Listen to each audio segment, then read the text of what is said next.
5 Things the Elderly Man Has Lost Interest in by Krishna's Mercy.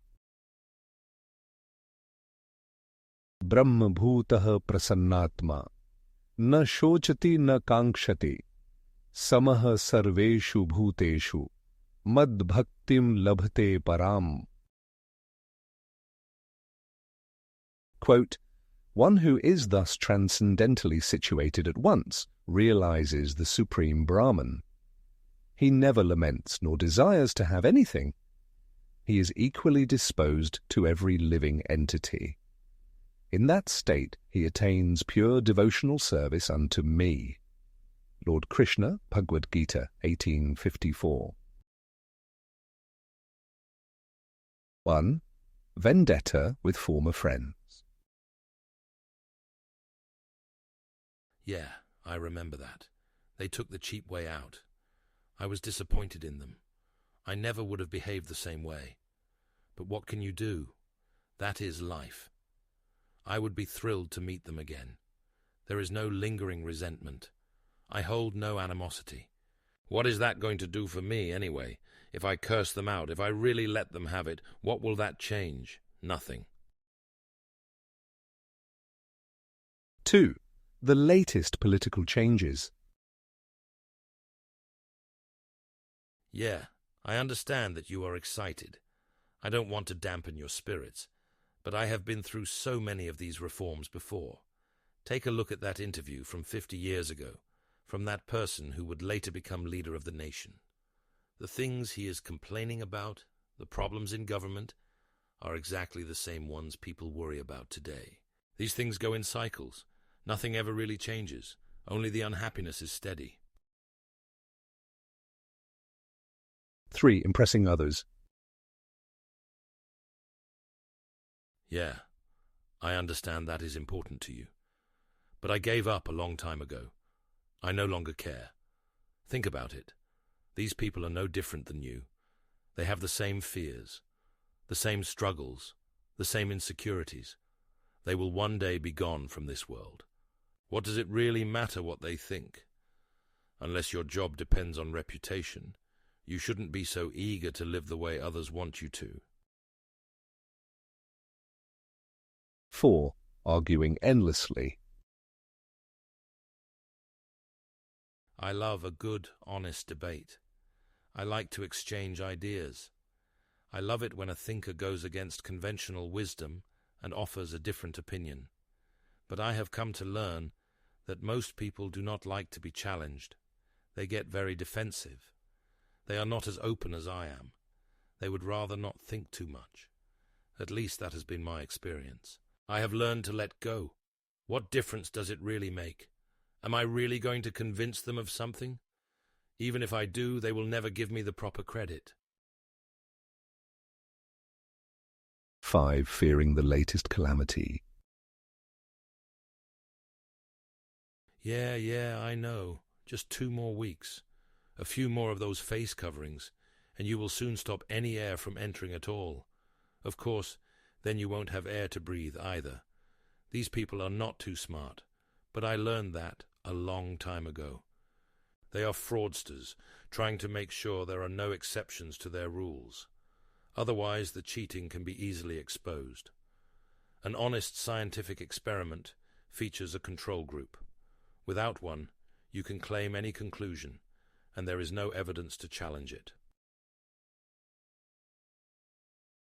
I have lost all my family members that I grew up with. What can be worse than that? You cannot scare me with this lonely existence when I'm experiencing loneliness for many years now. That is the guaranteed fate of everyone, in case you haven't noticed. They will not fool me with their ridiculous promises.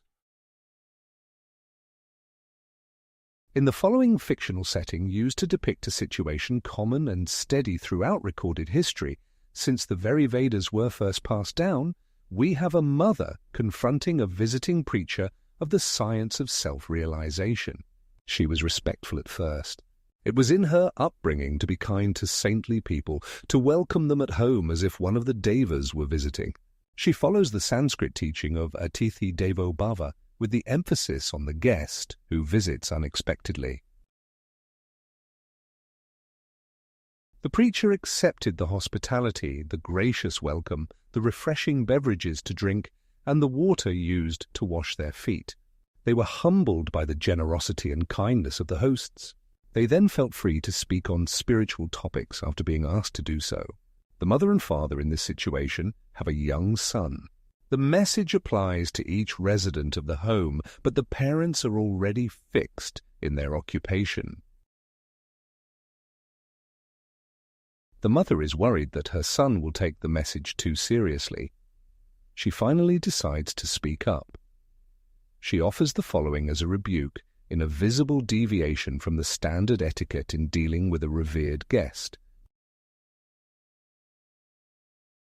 I am sorry, but you are going to spoil my son's future. You have the outlook of an elderly man, someone in their 90s. Have you ever met such a person? They barely care about anything. Nothing bothers them. They have zero ambition left. They no longer look to amass accomplishments. They are content sitting peacefully, enjoying time with loved ones. If none are around, they still make it through the day without issue. Why are you trying to instill this outlook in a young person?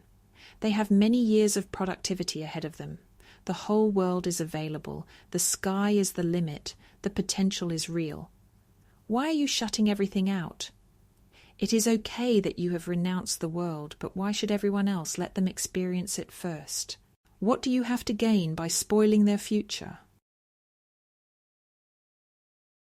We see from the above review that the elderly person does tend to have a lower interest with respect to vengeance, vendettas, fear of a new calamity, and the like. Their outlook is based on both experience and intelligence. They have been through so much already. Why should they change now? What is in it for them?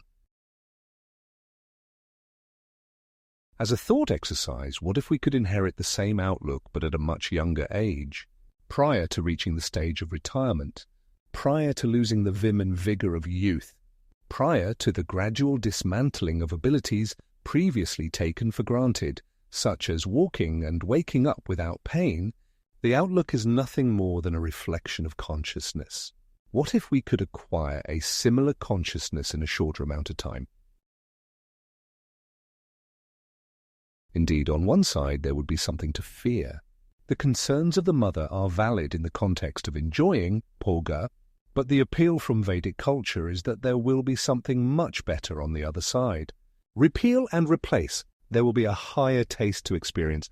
That taste is available at any stage of life, but if a person has the opportunity, if they somehow come to know of it, what is the harm in at least giving thought to that option? Vishaya vinivartante niraharasya dehinah rasvarjam rasopya asya param drishtva nivrittate.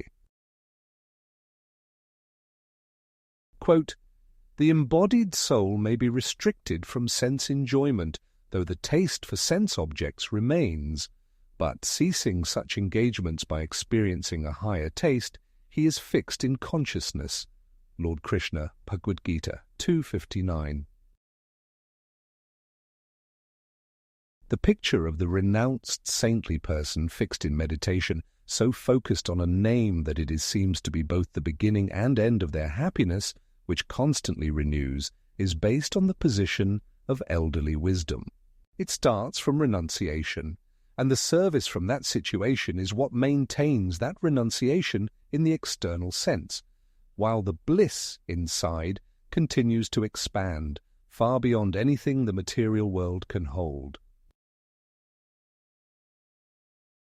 In closing, the elderly no longer to care, of time's influence aware.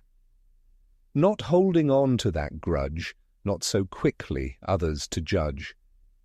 What if that renunciation instilled, at young age inspiration filled? Vedas this position to create, for eternal Dharma to reinstate.